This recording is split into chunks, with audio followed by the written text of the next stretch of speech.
Hello everyone, welcome back to the channel. Today we are diving into a complex and sensitive story that has been circulating widely in recent days. Reports have emerged about a major missile barrage allegedly launched by Yemen, targeting sites in Israel and surrounding regions. These reports spread rapidly across media outlets, social platforms, and independent news channels.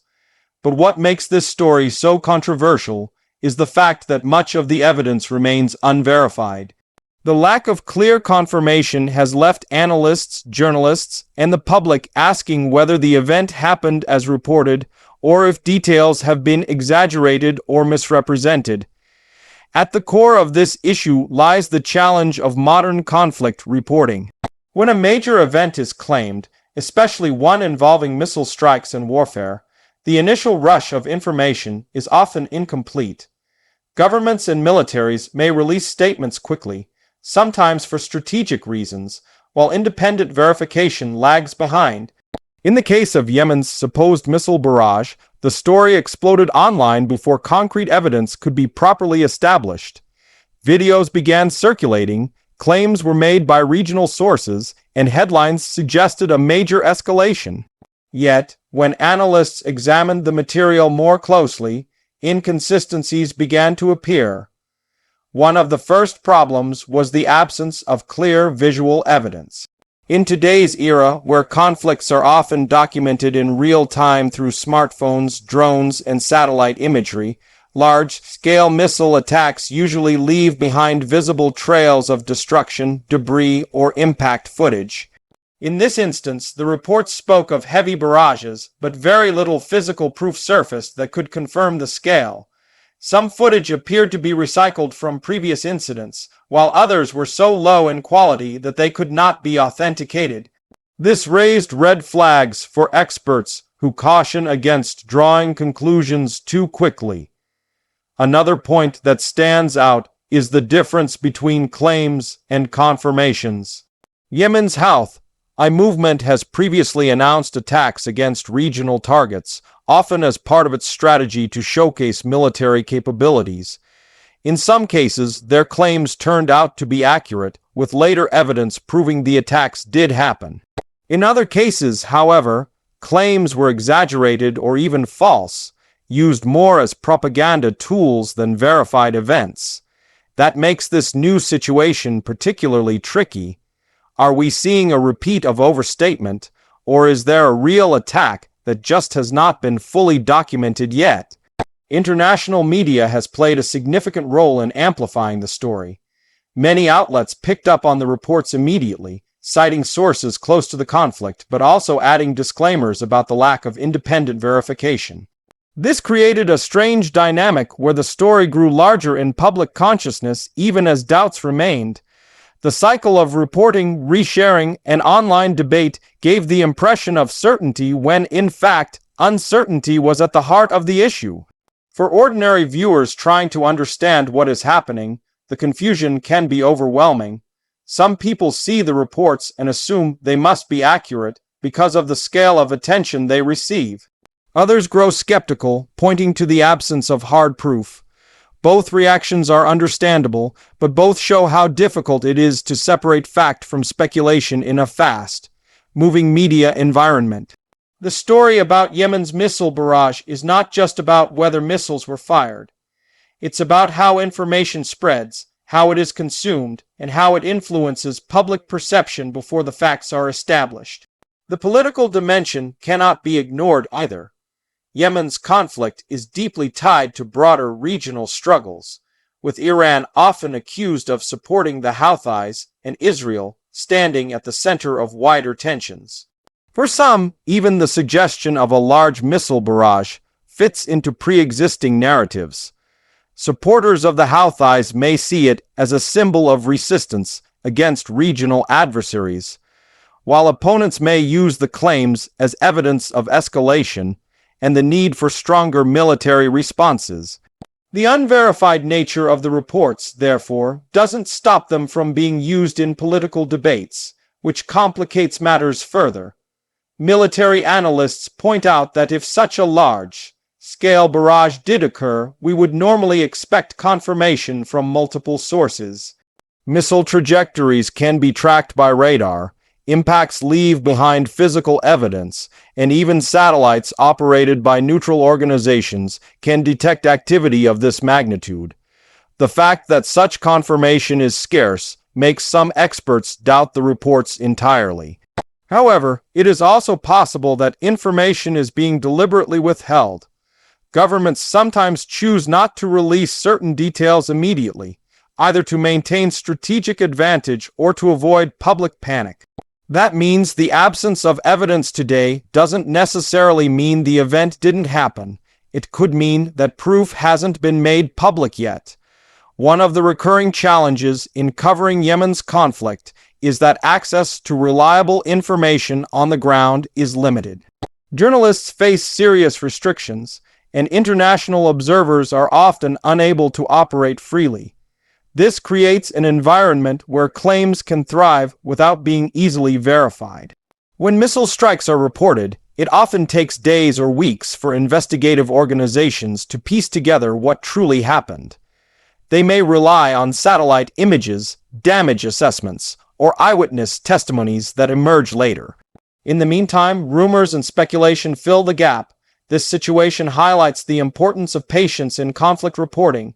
In the rush to break news, accuracy can be sacrificed for speed.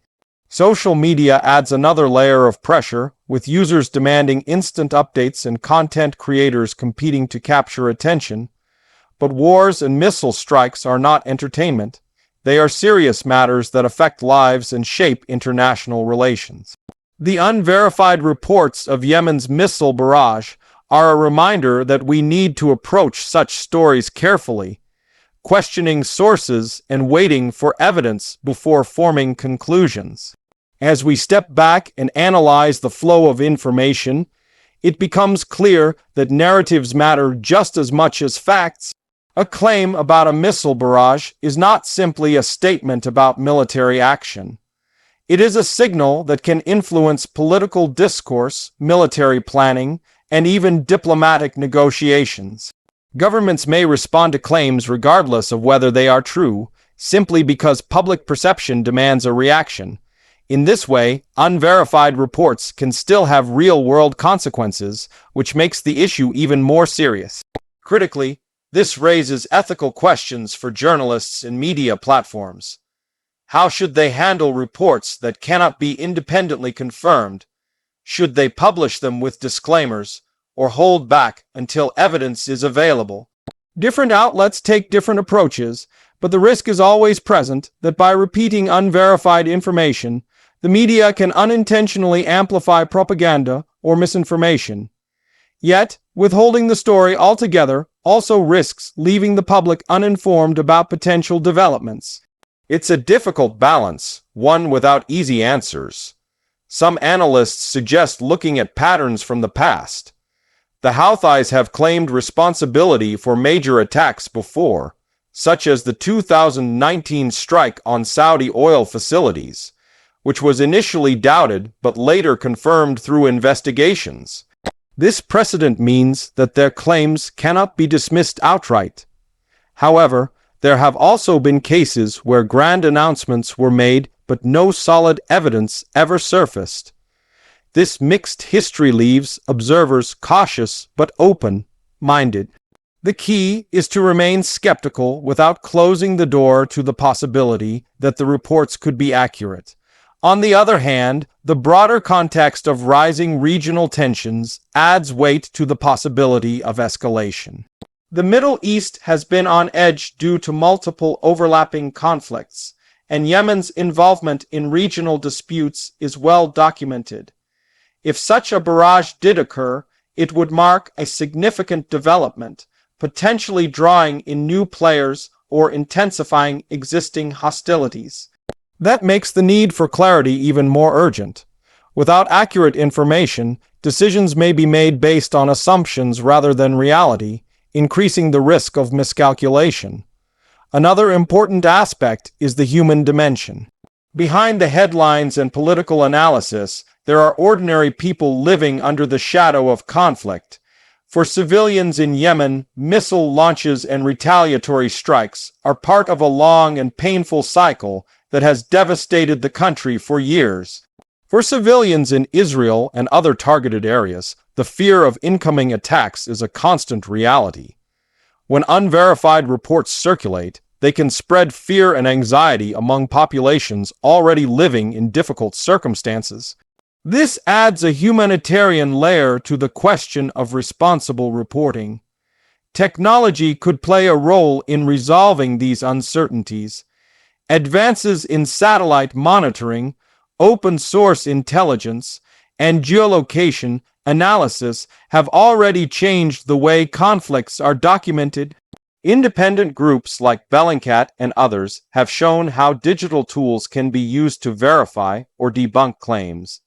In the case of Yemen's alleged missile barrage, such investigations may eventually provide clarity.